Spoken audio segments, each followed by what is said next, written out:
ఇప్పుడు ఇచ్చే వాల్యూ ఫేమని చూసి ఇస్తాను. అంటే 2 మిలియన్ యూట్యూబ్ ఫ్యామిలీ ఉన్నారు, సో ఈమెకి చాలా మంది పీపుల్ ఫ్యాన్స్ ఉన్నారు కాబట్టి ఈమెకు వాల్యూ ఇస్తున్నాం.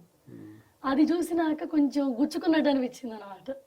బట్ ఎక్కడైతే మనని తక్కువ చేశారో ఆ ప్లేస్కి వెళ్ళి మనం స్పెషల్గా కనిపించినా బయటికి బాగున్నా ఇంటర్నల్గా సాటిస్ఫాక్షన్ ఉండదు. అటువంటి సిచ్యువేషన్స్ ఫేస్ చేసాం ఈసారి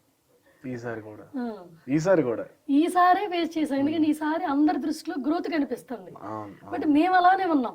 అంటే ఎదుటి వాళ్ళ చూసే కళ్ళల్లో గ్రోత్ కనిపిస్తుంది మా మీద, మేము అదేలా ఉన్నాం.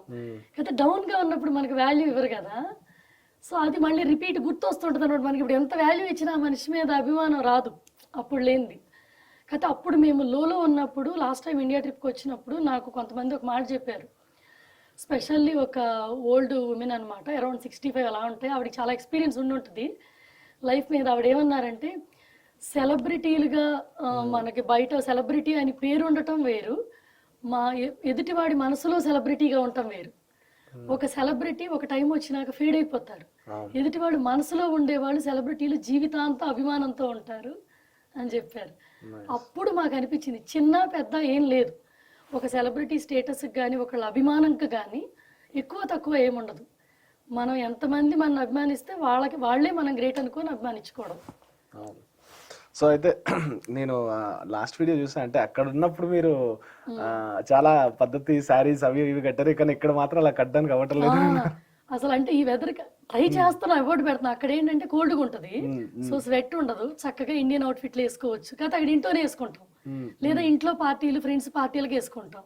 బయటికి చీర కట్టుకుని వెళ్తే మనం ఏదో జూ నుంచి వచ్చిన జంతువు అన్నట్టు చూస్తారు. తెలుసు ఇండియన్ కల్చర్ శారీ అని కూడా. అలా ఆర్ట్గా చూసే చూపుల వల్ల మనం నడిచే నడక కూడా తప్పు పడుతుంటది. కొంచెం అందరూ మనం అలా చూస్తుంటే సరిగ్గా నడవలేని చూసారా, ఆ డిస్కంఫర్ట్ ఉంటుంది.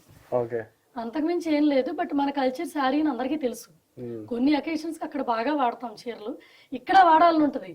చెమట్లు, ఈగలు, దోమలు, అసలు ఎక్కడ. కానీ ఈ లైఫ్ ఇక్కడ నుంచే కదా మనం వెళ్ళింది. కాకపోతే మేము బాడీస్ అక్కడికి వెళ్ళేసరికి డెలికేట్ అయిపోతామండి, ఇమ్యూనిటీ వీక్ ఉంటుంది. ఇక్కడ ఇమ్యూనిటీ చాలా స్ట్రాంగ్ ఉంటుంది, అక్కడికి వచ్చేసరికి అందుకని అక్కడ నుంచి ఇక్కడికి రాగానే ఫస్ట్ సిక్ అవుతాం. ఇది మాది 35 రోజుల ట్రిప్, 25-26 రోజులు సిక్ అయ్యే ఉన్నాం. గట్టిగా 7-8 రోజులు హ్యాపీగా ఉంది. ఇప్పుడు కరెక్ట్ గా బాడీ అలవాటు అయ్యి ఇక్కడ అన్ని ఫుడ్లు తింటా ఎంజాయ్ చేయడం మొదలు పెట్టగానే వెళ్ళిపోయే టైం వస్తుంది. వస్తే ఒక 2-3 months అయితే ఖచ్చితంగా ఉండాలి, అంటే ఇక్కడ ఎంజాయ్ చేయాలంటే మీరు. అంటే అక్కడ సంపాదిస్తే నేను ఇక్కడ ఖర్చు పెట్టేది, మళ్ళీ వెళ్ళి సంపాదించుకోవాలి, మళ్ళీ ఖర్చు పెట్టాలంటే. సో ఇందాక ఫస్ట్ చెప్పారు కదా, అంటే ఇండియాలో గెలవలేక నేను అక్కడికి వెళ్ళారు, యూకే వెళ్ళారు, అక్కడ గెలిచాను. ఇక్కడ ఏం గెలవాలనుకుని అవ్వలేదు, అక్కడ ఏం చేద్దాం అంటే మనం చదువు అయిపోయినాక కెరియర్ లో ఎంతో కొంత గెలవాలనుకుంటాం. మనకి ఇక్కడ ఏంటంటే రికమెండేషన్ అనే వర్డ్ ఎంతో మంది టాలెంట్ పీపుల్ ని కింద పడేస్తుంది. జీరో టాలెంట్ ఉన్న వాళ్ళని ఎక్కడికో తీసుకెళ్ళిపోద్ది. మనం ఇప్పుడు చూస్తాం కదా, బయట మనకి జాబులు చేసుకునే వాళ్ళు, బిజినెస్ చేసేవాళ్ళు, ఇండస్ట్రీలో ఉన్న వాళ్ళు, వాళ్ళందరూ ప్రతి ఒక్కళ్ళు టాలెంట్ ఉండి వచ్చిన వాళ్ళని మనం 100% చెప్పలేము. టాలెంట్తో పాటు సంబడి ఎల్స్ హెల్ప్ ఉంది. రైట్ టైంకి రైట్ పర్సన్ మనకి హెల్ప్ చేయలేదు అనుకోండి, ఎంత టాలెంట్ ఉన్నా బయటికి కనిపించదు. కొంతమంది అంటారు అసలు వీళ్ళకి యాక్టింగే రాదు, ఎందుకున్నారు ఇక్కడ అనుకుంటారు. ఎందుకున్నారో ఎవరికి తెలియదు, కానీ ఆ ప్లేస్ వాళ్ళకి చూజన్ బై సంబడి ఎల్స్ కదా. అది ఆప్షన్ బయట చాలా మంది టాలెంటెడ్ పీపుల్ ఉన్నారు, వాళ్ళకి ఎందుకు ఆప్షన్ రాదు? ఆ రైట్ పర్సన్, ఆ మంచోడు అనే పర్సన్ వాళ్ళకి దొరకలే అంతే. కొంతమందికి అందరూ మంచి అని నేను చెప్పట్లా. ఇప్పుడున్న రోజుల్లో మంచోడు అనే పర్సన్ అసలు ఎగ్జిస్టే లేరు నా ఒపీనియన్.